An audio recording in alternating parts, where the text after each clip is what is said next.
You're listening to the Options Insider Radio Network. For more quality options programs, visit www.theoptionsinsider.com or search for Options Insider Radio Network in your podcast provider of choice. Listeners can also access all of our programming through our mobile app, available in iTunes and on Google Play. Don't forget to follow along with your favorite programs and submit your own questions for the hosts at twitter.com/options, facebook.com/theoptionsinsider, or via questions at theoptionsinsider.com. And now, it's time for the show that breaks down the options market. From unusual activity alerts to market updates and trading strategies. If it involves puts and calls, then our all-star panel will break it down. It's time to hit the option block with your host, Mark Longo from theoptionsinsider.com, and co-hosts Alex the Viceroy Jacobson from Options Express, Uncle Mike Tusaw from RCM Asset Management, Andrew the Rock Lobster Giovinazzi, and Mark the Greasy Meatball Sebastian from OptionPit.com. The Option Block is brought to you by Options Express by Charles Schwab. Don't spend time worrying about your broker at Options Express by Charles Schwab. Security, stability, and account protection are the most important responsibilities to our customers. Secure account access, enhanced financial protection, entrusted with over $7 billion in customer assets. Established financial stability. Options Express by Charles Schwab lets you trade with confidence. Stocks, options, and futures all in one account. Trade with a specialist. Visit www.optionsexpress.com to open your free account. Options Express by Charles Schwab is a member of FINRA, SIPC, and NFA. And welcome back to the Option Block. Whose voice is that? You're saying, why aren't I hearing a deep, deep, deep bass tone that talks endlessly, and as opposed to the current tenor tone that talks endlessly? And the answer is our good friend Mark Longo is on vacation, so I am guest hosting. I am your greasy meatball, Mark Sebastian, and let's see who else is here on the all-star panel. Joining me from Options Express is the man, the myth, the legend, the bearded one, Alex Jacobson. How you doing, Alex? Hey, Mark. Good to be here today. A long day, but an interesting day. Super interesting day. And joining us from RCM Wealth Advisors, Mad Mike Tusaw. How you doing, Mike? Oh, I'm not mad at all. I'm always a happy guy no matter what. Great to be here as always. All right. And with that, now that we've said who we are, let's roll right into the trading block. It's time to break down the latest topics, trades, and trends in the world of options. It's time for the Trading Block. And this is the Trading Block. Let's talk trading. Alex, what did you see today? Well, obviously I had no green lights on my screen except for GoPro and volatility. There was a mass exodus from equities today, clearly. Ironically, we didn't see a lot of put buying there. I tried to look back at the trading over the last handful of days to see if there had been some put buying or some VIX call buying, and there had been a steady stream of both of those. But other than that, it was, bloody day today. When I reached out to John Grigas, who runs our trading desk, his comment was, I'm a bit busy. The sky is falling. But, yeah, look, we had a down day. We had a number of catalysts. I think people who've been waiting for the market to correct have been looking for a number of catalysts. And today you got all three. You had a default, a bankruptcy, and bad Fed news. And, we got beat up today. Interesting to see what comes back tomorrow with weekly expirations when these things happen on Thursdays. Those of you who trade weekly cash-settled indexes, these are tough events, very, very tough events if you're short on the put side. Yeah, now, have you seen any of these XLF trades that have been going up, Alex or Mike? I don't know if you'd heard about this, but there has been some massive flex trades going up in XLF over the last couple of days. Heard about them, but the other thing we heard about in the flex trade was the big synthetic long trade. Boy, that made all the press yesterday, and that customer obviously had a difficult day. But no, Mike, what about you? Do you know anything about these XLFs? No, did not follow the XLFs. Yeah. It was a massive trade. So over the last couple of days, in 60,000 lot clips, customer was buying the Jan 2015 $20.63 puts. He was paying, I think he started around 35 and paid up to 40 on them. But that got followed up by some July at the July 2015s at the same strike, and then yesterday about 100 in total in flex trades, about 710,000 contracts, and then a customer in the regular listed market bought something like 200,000 of the August 21-19 put spreads yesterday. So all told, about a million on the buy side in XLF over the last couple of days, and just a massive amount of Vega, notional Vega into the billions bought over the last couple of days. Really crazy. It kind of caught everybody's eye that was watching this. Now, I had not heard about this synthetic long. What was the synthetic long trade? A big SPX trade, and I think it was a couple billion notional, but it was a cover story in Barron's yesterday. So I don't have the story in front of me, but it was a big bullish trade done in SPX Flex. Wow. So just crazy, huh? Lots of people trading on both sides. Yeah, but generally, many of these flex trades, structured hedges for structured product. Yep. So, I mean, I don't know for a fact that that's the case in either one of these, although I would bet that's the case in the XLF. I'll bet, I'd have to look at the strikes and have to call around to some old institutional friends, but rarely are those trades kind of exactly what they look like. There's something else going on behind them, but I don't know that for a fact in either case. Yeah, I don't either.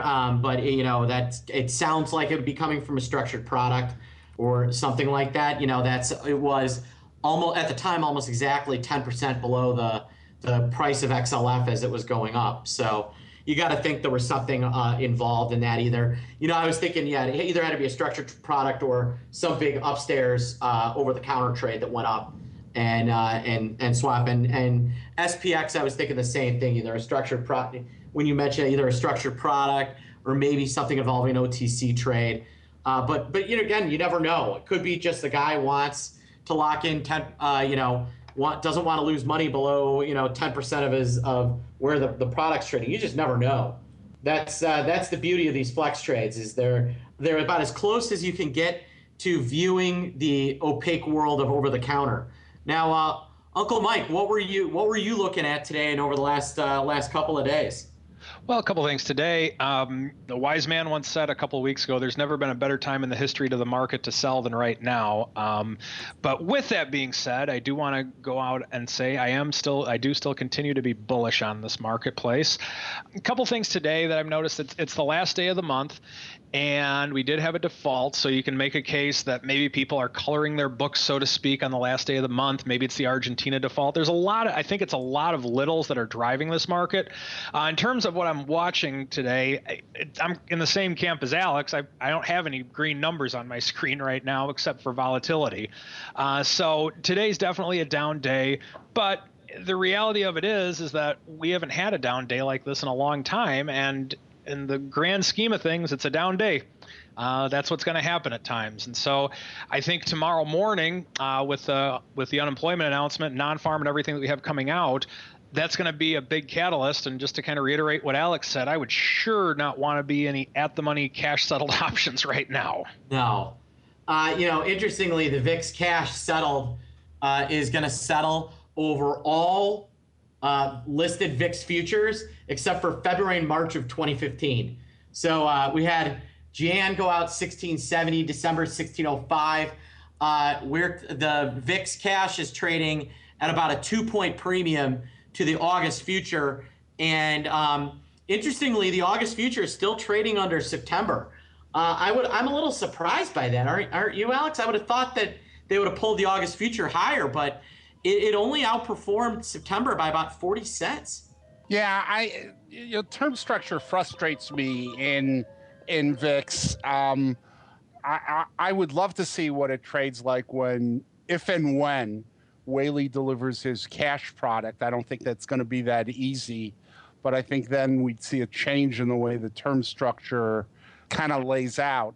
I think Contango would go away, but whether or not Whaley can actually deliver a spot product is yet to be seen. But if anybody can, he can. He's the guy who created it. So, but term structure, I agree with you. Sometimes you look at the term structure and you say to yourself, what? And then you realize that there's logic. You know, the funny thing about the options markets, I always talk about this when I talk to customers. There's theoretical and there's practical. And we all know that from a theoretical standpoint, there are certain events that just shouldn't happen frequently. And then you get a customer who has one of those events happen, and, you know, they either make 7 or 8 figures or they lose 7 or 8 figures. And of course, if they make 7 or 8 figures, they're a genius. And if they lose 7 or 8 figures, the statistic probability was impaired. Right. So I don't know. I'd be interested, as I say, I'm a bit of a dork, but I think it'll be interesting to see what happens to VIX term structure if Whaley can deliver on what he's talking about. For those of you who think I'm, using inside language here, what I'm talking about is Professor Whaley, who now is building an ETF, says he's building an ETF. Whaley created the VIX. Whaley was under contract from SIBO to create the VIX, and he's been in the press a lot lately, being very vocal and somewhat negative about some of the VIX ETFs and ETNs. But his negativity may be genuine, or it may be driven by the fact that he's now going to get paid to create a competing product. Right. So there is some of that. Yeah, he may be, it's the Warren Buffett theory. Warren Buffett has a great reputation for talking his own holdings. And, if more hedge fund people did that, they'd find themselves with market reg problems. But be interested to see what Whaley, if he can deliver. I mean, the other issue with that is, the SIBO tried to list these variance swap products, and, they try to do all different kinds of futures and things like that. You have all kinds of weird margining stuff.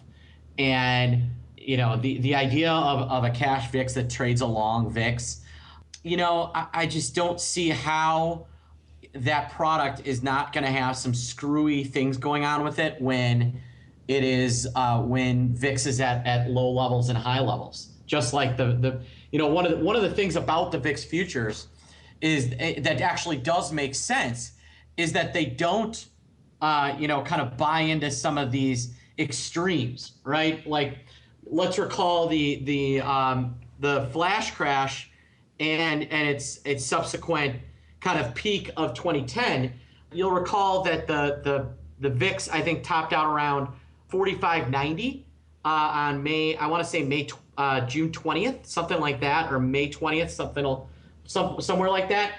And the VIX futures traded up to about 35, and then and lo and behold, volatility settled and traded back to kind of where the future was. So there actually is some semblance to the VIX futures.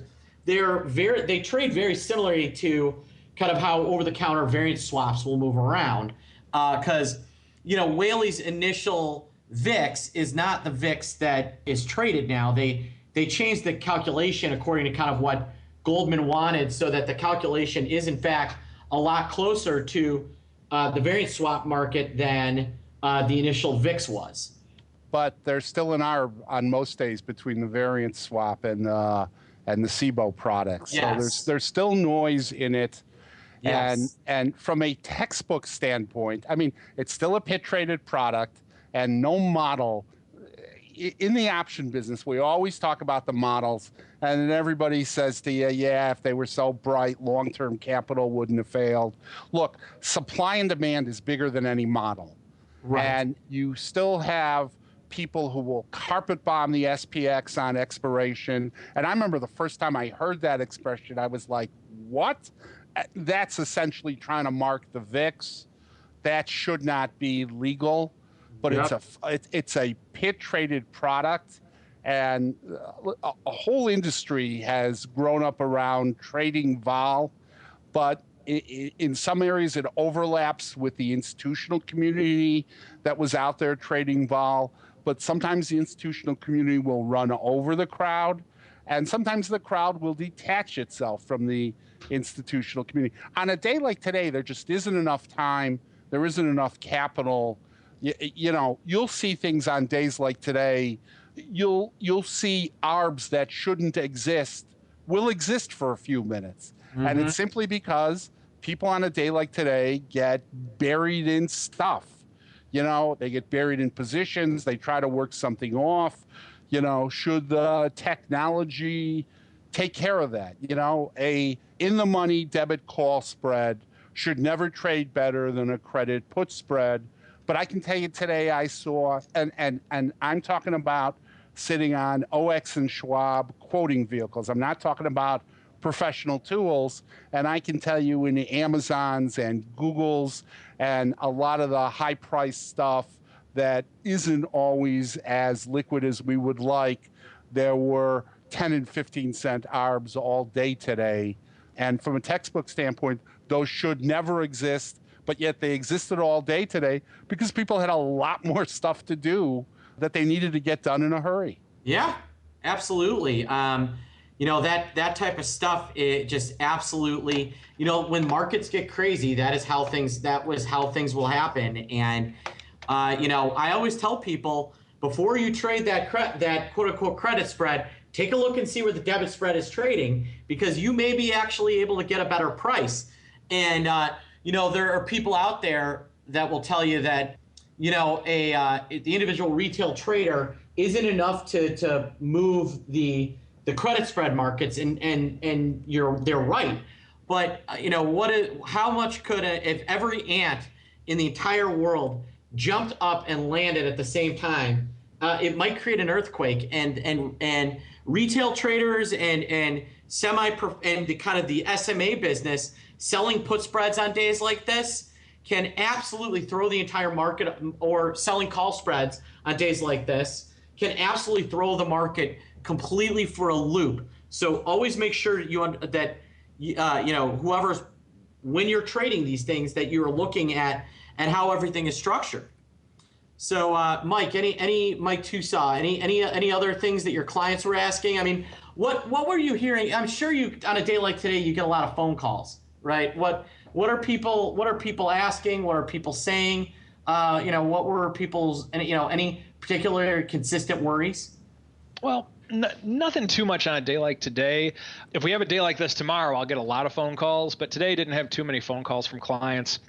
To kind of add a little bit to what you're saying about the whether you can do a credit spread or do a debit spread, I agree with you. And there's been times that I've done in the money call spreads when normally I would prefer to do a put spread because it's simpler for clients to understand. But I think it's very important that you have an understanding of the synthetics that are involved with that. Because if, let's say, it's worth taking the extra 30 seconds or whatever it is to unclick put and put in call, or whatever you need to do on your trading platform, to see what the actual price is. And it's something that you should be able to figure out in your head fairly easily as to, if I'm getting a 30-cent credit for this $1 wide credit spread, what do I need to get for this call spread? Is if the debit is less than 70 cents, then in theory I'm doing better. You need to have that in your head very quickly, because if you don't, then, well, quite honestly, you probably don't trade a lot of vertical spreads. I think the same holds true for calendars as well, whether you're doing a call calendar or a put calendar, because that's something to where that extra 30 seconds of looking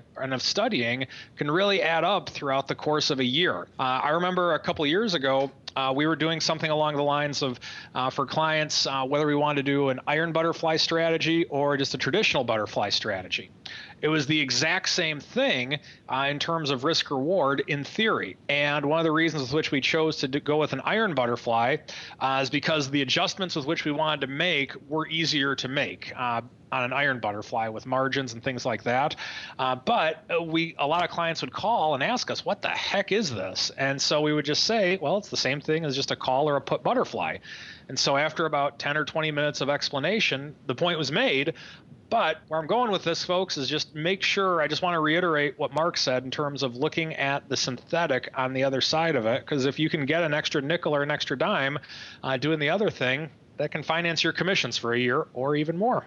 You know, I wrote an article about 10 years ago in Futures and Options magazine, and we looked at Google credit spreads versus debit spreads. And this is when I had availability to different data flow. And in Google, I mean, I think we looked at 10,000 different price ticks, and almost at every point in time, the debit spread was at least a tick or two, and a tick then was a nickel, 2 ticks was a dime. The debit spread was better than the credit spread. But, you know, you say to yourself, on paper, I know that shouldn't be the case because there's a riskless arbitrage if that's the case. But you realize that the market makers today, you know, market makers trading Google are on a dozen exchanges. Some have rocket science technology. Some have vendor-provided technology. And, you know, someone's going to scratch their head and say, well, you're going to tell me the Citadels and the Goldmans have an edge. Yeah, because they spent 50 or 100 million on the technology. I mean, the reason there are very few independent market makers anymore, it's not that there aren't, you know, market makers. It's just that to be competitive, to have the routing ability to sweep 12 exchanges, that's 500,000, maybe 700,000 or 800,000 a month. So yeah, there's clearly scale to, you know, some of the big guys. But on a day like today, you know, I don't want to use a 4-letter word, but stuff happens. And if you're a savvy trader, a day like today is where you should kind of take a step back and look at your screens and look at the names you trade and look for the things that don't look right. In the early days of the options business, we used to talk about high volatility is when you look at the quote and the fillings in your teeth hurt. You know intuitively something's wrong. But with the technology people have today and you know, the scanning tools, the trade webs, the iVolatilities, the trade alerts, and I know there are many more, and I'm not leaving them out intentionally. I just don't know them all. Tools like that actually earn what they cost for the year today. Yep. And I'll tell you who gets caught up and who has a difficult time today. And I'm not picking on anybody. So let me preface that. But it's the people who use all those technical indicators, and I know this is going to get me 1,000 emails. But it's the person who sold the puts this morning because they got, you know, the voodoo moving average, inverted, Botafuco cross. And they sold the puts that they know were worth 20 cents. They sold them for 80 cents. And they put a stop in at $1.70, and they were immediately hit on the stop. And the thing ended at $21 tonight. Right. So you can't ever turn off your brain. You can't become that mechanical that you say, you know, I will always do this. I will always sell put credit spreads, you know, with some metric. I will always buy flies with some metric. And you still got to have a brain behind that. And that's why, as automated as the markets are, we still have the conversation about the VIX term structure doesn't look right because supply and demand is still there. And smart traders and savvy traders on a day like today, in the old days, they'd come off the trading floor and you'd say, how was your day? And they'd say, I had a good year today. Yeah. So, Alex, I'll leave you. I'll close out the trading block with this little tidbit of information. The August 1975 straddle tied to 1965 in the futures yesterday went out 33.5 bid at 34.5. Today, the August 1925 straddle tied to 1924 futures went out 47.5, 49.5. That's a change in volatility, folks. And that is how one can make their year if they're positioned right. And with that, let's roll out of the trading block and into the odd block. It's time to break down the most interesting, unusual, and downright questionable options activity that's been identified by theoptionsinsider.com. It's time for the Odd Block.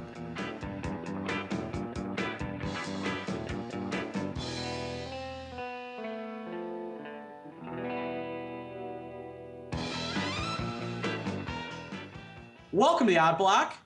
I'm just going to talk about one odd block trade today, and it's a follow-up from one that we had discussed the other day. Today, paper traded about 32,000 of the EWT August 16 puts, trading in between 28 and 38 cents. The open interest at the time had been 65,000. The volume went up in several large blocks. And there was already some substantial open interest there. And what this appears to be is we actually discussed the buy-in on this side, and we covered this on the 8th, and the guy bought in these puts basically on the low tick of vol on the 8th, and is selling them out on the high tick and is making a pretty penny on these puts. So there's a hats off to this guy on his winning trade. And with that, let's move out of the odd block and into the Xpress Block. The Xpress Block, brought to you by Options Express by Charles Schwab. Options Express by Charles Schwab lets you trade where and when you want for every level of trading. From advanced charting, free daily trading ideas, and free educational resources. Options Express by Charles Schwab is the online broker for all traders. Best of all, Options Express by Charles Schwab lets you trade stocks, options, and futures all in a single account on powerful yet easy-use trading platforms, including mobile devices. Visit optionsexpress.com for your free account. Options Express by Charles Schwab is a member of FINRA, SIPC, and NFA. And welcome to the Xpress Block. And this is the part of the show where I'm going to shut my mouth and I'm going to let Alex talk about what's going on at Options Express. So, I have the reputation for being the wet blanket on the show, and today I'm going to again be the wet blanket. Obviously, today was a difficult day. Markets were down. But the thing I want to talk about, and we've talked about this before, is the street is changing the metric for things like portfolio margining and the risk tools. And I had a real interesting event. Someone from another brokerage house actually posted the show up on their site when I talked a little bit about this change and how some brokerage houses were charging exposure fees and changing the tools. So I have an underlying message in all this. Number one, margin won't save you if you're going to make a bad trade. I say this all the time, and I know this is another thing I get beat up over, but the margin rules are created to protect the brokerage house from an unsecured debit. You, as an investor, need to manage risk. And Mike, Mark, and Andrew, we all talk about this. Mike is truly the king of running hedge trades and financing them in a creative fashion. But on a day like today, just when you think it's getting easy and the SPY's got no risk in it, you've got 4 or 3 of the last 4 days where we've lost, 500 points. Argentina defaults. Puerto Rico, the electric utility is going to file bankruptcy. And there's carnage in the Mideast. There's carnage in the Ukraine. And to Mike's point, a lot of little triggers, but we got the catalyst that took us 300 lower. Yields went up a little bit. There was a little bit of a rush to treasuries, but there was no rush to oil today, no rush to gold today. So kind of looks localized to me, kind of looks like a little bit of an exodus from U.S. equities, but probably a move to cash, which makes me think I don't think this will continue. And I'm with Mike in terms of I'm still kind of long-term bullish here. I do think the rally was getting a little tired. I don't think this is the end of the rally. but do active risk management. Don't run your account to $0 of buying power. And don't think the call you're going to get from the brokerage house that you're going to hide from, or you're not going to answer the email that says, hey, you need to bring in more money, or these positions are going to be adjusted or sold out. It's incumbent upon you to be an active manager of your assets. That's the Xpress Block. All right. And with that, let's roll out of the Xpress Block and into the strategy block. It's time to dispense options wit, wisdom, and education. It's time for the strategy block. And here's the strategy block. Uncle Mike's going to proselytize on all things investors should think about as they're investing and trading and thinking about the market as a whole. Proselytize away, young Mike Tusaw. Wow. I get called young, and wow, I'm liking this thing today. We got to get you on as the host more often. We hear that a lot. There you go. There you go. A couple things I wanted to go through today. The main thing is what do I, the ultimate permabull, so to speak, of the show, in a day like today, what are some of my thoughts? Well, first off, like I said earlier, I still think that I still am bullish going into the next couple months. Over the course of the next couple of days, who knows, as per usual. But nonetheless, I do have bullish convictions over the course of the next few months. What I did today, just to kind of give you an idea of it, the strategy with which I'll highlight today, so to speak, long SPY, also long an October 190 put, and that's the hedge of it. And so the means with which we're using to finance that hedge, instead of a covered call, we've just been taking extra money, putting it on the side, and we're doing this with some other strategies too. I'm just using the long SPY one as for sake of simplicity. The means with which we're financing the long put is we are selling verticals. We're also doing calendars at times, but recently we're doing verticals. So last week, late in the week, I believe it was Thursday, we sold the August week 1, which is the one that expires tomorrow, the 196, 192 put spread. S&P or SPY was around, probably around 197.5, I would say. So we had a little bit of a cushion onto it. So everything went well. Then going into yesterday, starts coming down a little bit. We're around the 196 mark. And then this was right before the Fed announcement. Made the decision at that point in time, did not want to give up the 196 put just because of all the volatility that's in it. So naturally, we took off the hedge leg of the credit spread and we just went naked the put.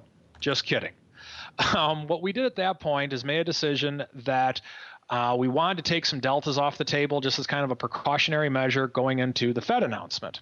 So we took off the hedge leg of the credit spread. We took off the 192 put. I think we had like a 7 cent loss or just a few pennies and a loss on that. And then we bought an August monthly 196 put. And so from there, we shifted from having bullish deltas to being, I think we had -2 deltas or something like that at the time with which we did this. So naturally, Murphy's Law dictates the market's going to go straight up as soon as you take deltas off the table, which it did. Market went higher.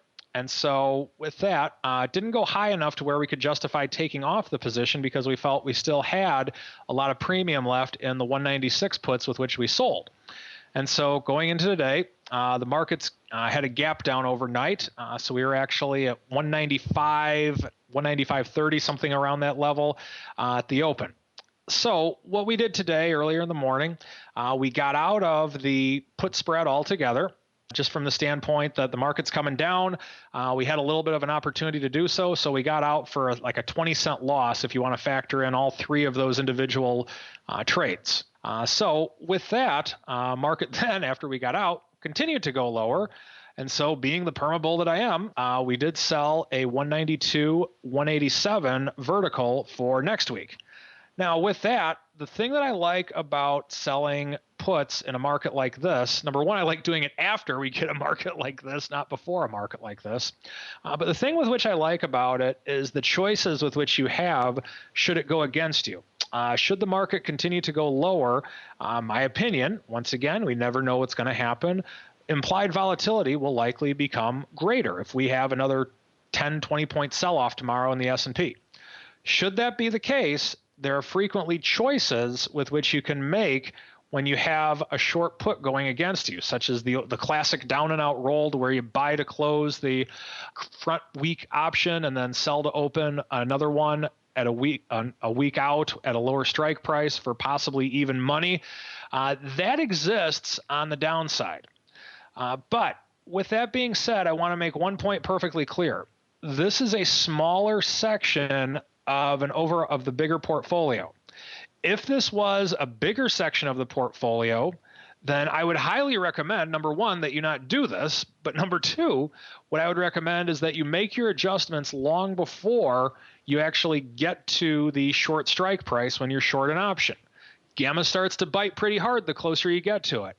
But the reason with which we're able to give it this much wiggle room, so to speak, it's a smaller amount of capital that we're using to finance the hedge section of the overall portfolio. So I'm talking probably maybe 1 to 3% of an overall portfolio in this case. So with that, just number one, wanted to give the audience an update as to what we're doing on days like today. Number two, make sure that you have a plan. I'm going to be watching that unemployment report tomorrow at 7:30 Chicago time and seeing what we have coming on for that and seeing how the futures are reacting to it. But I have a plan should the market stay the same. I have a plan should the market go higher. Those are the preferred mediums of going into this announcement. But should the market go lower, then I still have another 12 points of cushion between where I have my quote unquote line in the sand as to where I'll need to take action. But should we get there, my plan is to get out immediately, if not sooner. Typically, I'm not a fan of trading in the first hour of the day, but if we have to do it tomorrow, I will do it, and we'll have no qualms about doing so because we can handle a 20-cent loss, which is what we've had going into today over the course of the week on this strategy. Should the market go up 10 points tomorrow at the open, we'll be back to even. But should the market go down 12 to 15 points or even more, we have the ability to roll down and out and to continue to take on smaller losses when things don't go your way. So with that, you know what that's what we're doing over here at RCM. And this is how we're looking to pair losses. If we just come back a little bit, we'll be profitable even though the market is down. And that is the joy of being an option trader. The joys of option trading. On a serious note, listening to Mike's trading block just reiterates why having an active RIA on a day like today is so much more valuable than just being a deer in the headlights looking at your screen. RIAs like Mike earn their annual fee on a day like today. I concur. It's always fascinating how there can be so many RIAs out there that are like, I don't trade options, they're risky, when in fact an RIA should have a really strong understanding that it's in fact the opposite. And what they're meant to do is to maybe slow the upside, but severely hamper movement on the downside. And but unfortunately, a lot of advisors don't get that. So with that, let's move out of the strategy block and into the mail block. It's time to take your seat on the All-Star panel as we read your emails, tweets, Facebook messages, website comments, and much more. It's time for the Mail Block. And welcome to the Mail Block. We've got just one quick question. This is from Steve in San Diego. And what he says is, unusual activity. Listening to the July 24th show on the 25th, so with the benefit of hindsight, can you see the majority of activity in Amazon being discussed was pretty much completely wrong? It was down, not up, and way past the expected move. So that brings me to the question. Is there any study or statistical evidence that shows that the unusual activity should be followed or should be faded?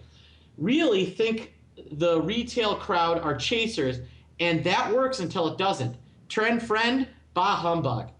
It makes for interesting press, but is it really actionable? And rather than glorifying, would your listeners be better served to be cautioned on this topic rather than enticed? Love the show. Sometimes customer of the Pit and RCM because of the show. Steve from San Diego. And, if you don't mind, I'll make a quick comment. I think there are kind of two types of option activity we can look at. The first is kind of the like the really unusual activity, things that where the market is really normal, and we see some really odd trade, or a product that trades by appointment suddenly starts to heat up. I think there absolutely is some actionable edge in those trades. Unusual activity ahead of earnings, it can be so many, the unusual activity can be a hedge against the opposite position so many times, or it can represent something else so often that I think unusual activity into event trading is far less useful than just unusual activity that occurs when there's nothing on the horizon. Alex, or Mike, do you guys have thoughts on this? I'll start out. I know Alex does, but I'll start real quick. A couple of years ago, when I was first working at Options Express, I got a call from the Wall Street Journal. And so they wanted to know my opinion on some activity that was going on in Intel right before the earnings announcement. And so I didn't know going into the call exactly what it would be, but they said, look at all the puts that are all the put activity that are $5 below the current strike price. So I looked at it and they said, what do you think about that? It's obvious that, and this is the Wall Street Journal reporter, it's obvious that everyone is just bearish on Intel. And I think that what I looked at it, and there was about, I forget what the exact numbers were, but there was a very large number of puts at one strike, and there was a very large number of puts at the strike below. Looked at how the volatilities looked at on there, and to me, it looked like it was just someone putting up a big credit spread in some way, shape, or form. So I told him that. I said, well, it's not necessarily hedging. There's people with some of these puts that could be selling the puts, and it might just actually be bullish. And so that was basically what got printed. So the next morning, there's a voicemail that read the Wall Street Journal. I was all excited, sent all the copies to my friends. It was a big thing for me. And so there's a message on my voicemail when I get to the office the next day. Hi, Mike, this is so-and-so from the ISE. Read your article in the Wall Street Journal, read your quote in the Wall Street Journal. Call me right away. It's very important. So I've never gotten a phone call from anyone from the ISE, and it was not Alex, and it was not one of the friendly guys with whom I had worked with at OX events. It was actually so I didn't know who it was. So there was quite a bit of fear in me as I was making the phone call. But it turned out it was actually another gentleman. He was developing some tool for the ISE. I forget what it was, just showing. He just wanted me to look at some tool because he was just that excited that finally someone had actually looked at what the activity was, as opposed to just saying, oh, a lot of puts, everyone's bearish. Oh, a lot of calls, everyone's bullish. So to kind of answer your question, Steve, in terms of is it actionable or not, I think it's just one of many indicators, and that you have to, well, as Alex even said earlier, turn on your brain to see why are there a lot of calls being bought? Why are there a lot of puts being sold, or whatever the case may be? I think it's step one of a 5 to 6 step process when you're analyzing activity that's coming up. So I'm in total agreement with Mike, and I think it's the first clue. I was on a research call the other day inside the Schwab system, and one of the things we talked about were some of the talking heads on CNBC who do the analysis and essentially take unusual activity and try to turn it into a trade. And I'm going to be careful here because I will tell you the folks in Schwab Research had analyzed the talking heads on a per person basis, and a couple of them had a phenomenal hit rate, and most of them it was noise.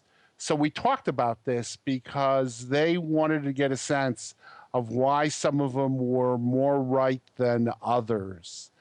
And I'll give you the simple answer is they do an analysis of unusual activity that is combined with calling around to some of the larger hedge funds, and they have friends, and friends interact with one another. I've talked about on this show repeatedly, that I still connect with people I called on in the institutional community.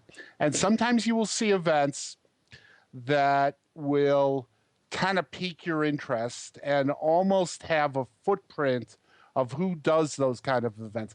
I talked on the show once about a hedge fund I called on, a lady manager whose only strategy was to buy leaps. That was her only strategy. She was the world's worst market timer, but the world's best at identifying trends. And she would periodically do trades. And I've talked about this on the show that was that the lady that bought all those? Remember we talked. There's been a couple of huge leap trades that have gone up that have done really well. It's probably her. That was her strategy. I can't talk about the fact whether it was her or wasn't her, but that was her strategy. And when you would see, kind of second tier names all of a sudden trade 4,000 leaps, you'd say to yourself, I'm going to pick up the phone and call her and say, was that her? Now, I can't do that anymore because I'm at a brokerage house, but there is an information network. And the thing about unusual activity, the thing about raw options data is, does raw options data tell you anything? And I think that's the listener's question. And the answer is rarely. Rarely, not never. And we all kind of scratch our head when all of a sudden, thousands of Family Dollar calls trade, and the next day Icon announces he's taken a position in it. And we all sit here and say, if I did that, they'd be walking me out with handcuffs and my coat over my head now. Sometimes there's information value in unusual activity. Mike made a real good point. Prior to earnings, there's lots of activity, but it's consensus activity. We saw lots of bullish, what looked naively to be bullish activity in Amazon. And we talked about on the show how combining that with short stock or making that part of other trades probably wasn't bullish. The SEC did a study about 5 or 6 years ago, driven by the ISE, when they asked for qualified contingent cross. And qualified contingent cross is the ability to cross a large option transaction without giving it a lot of time to expose to the market. Real controversial topic, but what the SEC found is that 2/3 or 70% of option trades, 1,000 contracts or more, which might qualify as unusual activity, were not directional. They were delta neutral to trade vol. They were tied to a stock trade. They were part of a structured product. So the answer is, it's the first clue. Is it the silver bullet? Nope. You're going to have to do some more homework. Alex, I couldn't agree more. Especially in earnings, I find this stuff to be kind of worthless. If you spend some time and really look into, was their stock traded against it? What was the customer doing? Was it opening? Was it closing? So to get value out of that information, you have to do a lot of work. So you can't just straight up look at the activity. And I think Andrew, when he's writing up these unusual activity reports, tries to give some info on, what was around it. But especially ahead of earnings, I find unusual activity to be worthless. Some of the other scenarios, maybe there's some value there. But, with that, let's leave the mail block and move into around the block. It's time to tell you what we'll be watching on our trading screens until the next episode. It's time for Around the Block. Welcome to Around the Block. Obviously, I think we're all watching to see what happens tomorrow. Tomorrow we've got non-farm payrolls. And, Alex, I was thinking to myself, tomorrow, is non-farm payrolls, if they fall somewhere in line or somewhere near expectation, is that something that would turn around the market, or and is a big upside surprise positive or negative? What are your thoughts? Well, today the upside surprises in the economy were negative, because explaining this is fun, because that people drew the conclusion that the Fed would leave supporting the interest rate earlier, and that you would get rate increases earlier. And that was part of the catalyst today, because the Fed in the last year has changed to have quote unquote unemployment targets. So that was one of the catalysts that hurt the market today. A strong non-farms tomorrow could be the color that we need to continue lower. Now, I know half the world is saying, what? What did he just say? But yeah, that's my spin on it. Mike, what do you think? I think I've called this before in the past. I think it's a Princess Bride market. The scene in The Princess Bride where they have the battle of wits. And the one guy says, well, that's what you want me to think. Yeah. But I won't do that because you think that I'm going to do that. You're so ingenious. I've only begun. That's how I feel when looking at this market, and that I'm kind of in the same camp as Alex, and that if we get good numbers, it might make the market go lower. Why would it make the market go lower? Because they think that's what you want, and that's what they're going to do to make it go. It never ends. So yeah, well, and let's not forget in Princess Bride, both cups were poisoned. That's true. But what we did is we took the immunity of it, and so we're okay because we have risk management in place. There you go. I love it. There you go. You built up a tolerance. Yeah, I mean, I'm kind of with you. I think a heavy outlier could be interesting. I think I don't know that we're going to saw 40 points tomorrow or anything like that like we did today. But, I mean, I could see a 1 or 2 day follow through into this, and with maybe, some sort of resolution over the weekend. Argentina is not going to end up really defaulting. And I think a big driver of this was European deflation, which people will forget about, and then Argentina debt. We might have some follow through on some of these things. I don't think that we're going to see another 40-point down day, probably something smaller. In fact, I think there's a chance where the VIX is flat or maybe down a little bit tomorrow, and the VIX futures are up. And, something along those lines. Coming out of this, we may have a day or two where we regulate ourselves. The 100-day moving average is 1910, and every time we've had one of these little intermediate sell-offs, we've threatened that 100-day moving average and then bounced. And that's my guess is that's something that we do tomorrow or Monday. So that's kind of my thoughts. So with that, let's close out around the block and see what everybody's up to. I'll start with my favorite educator in all of Options Express, Alex Jacobson. What's going on? What's going on over at OX? So I'll just showcase a couple of events. The next live event, Jimmy Ruzan and his crew, Saturday, August 9th at the Westin San Francisco Airport. Not only a live event at the Westin, but simulcast on the site. You can come to the site and be a full participant, ask questions, interact with the crowd there. A couple webinars Monday, August 4th. Nina's going to do the recent enhancements to the site and a platform tour. Wednesday, August 6th, Mike Zaremski's going to do an intro for new futures customers. And also Wednesday, August 6th, Peter Lusk from the SIBO will come over and do a Trading Weeklies webinar. So we had Jimmy Bittman over yesterday doing weekly SPX flies. All the events are free. Just come to optionsexpress.com. You don't need a login. Click on the Educate tab, and everything is available pre-login. That's great. And what's going on in the world of RCM? Well, right now, if you want, we have a variety of newsletters with which you can check out if you'd like, absolutely free. Go to our one of our websites, rcmassetmanagement.com or rcmaccess.com. Check it out, and that's what we have going for right now. More events and things to come in the coming weeks with which we'll keep you informed. There you have it. And at Option Pit, we are, currently having our boot camp. That's going to be starting August 13th. It's listed for $147, but use code INSIDER and it'll take 20% off. Go to optionpit.com/bootcamp to register. Should be really good. Andrew and I are each going to teach we're each going to teach 2 classes. So it's going to cover a lot of the topics that we hit here in the option block in lots of depth. Hope to see some of you there.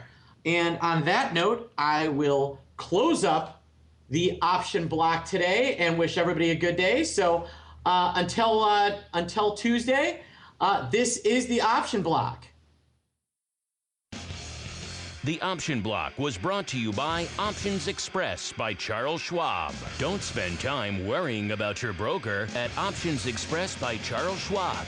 Security, stability, and account protection are the most important responsibilities to our customers. Secure account access, enhanced financial protection, entrusted with over $7 billion in customer assets, established financial stability. Options Express by Charles Schwab lets you trade with confidence. Stocks, options, and futures all in one account. Trade with a specialist. Visit www.optionsexpress.com to open your free account. Options Express by Charles Schwab is a member of FINRA, SIPC, and NFA.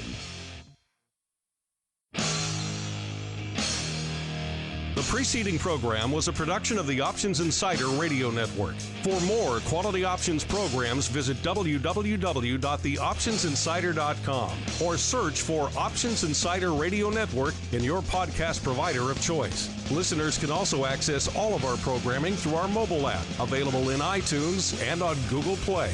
Don't forget to follow along with your favorite programs and submit your own questions for the hosts at twitter.com/options, facebook.com/theoptionsinsider, or via questions at theoptionsinsider.com.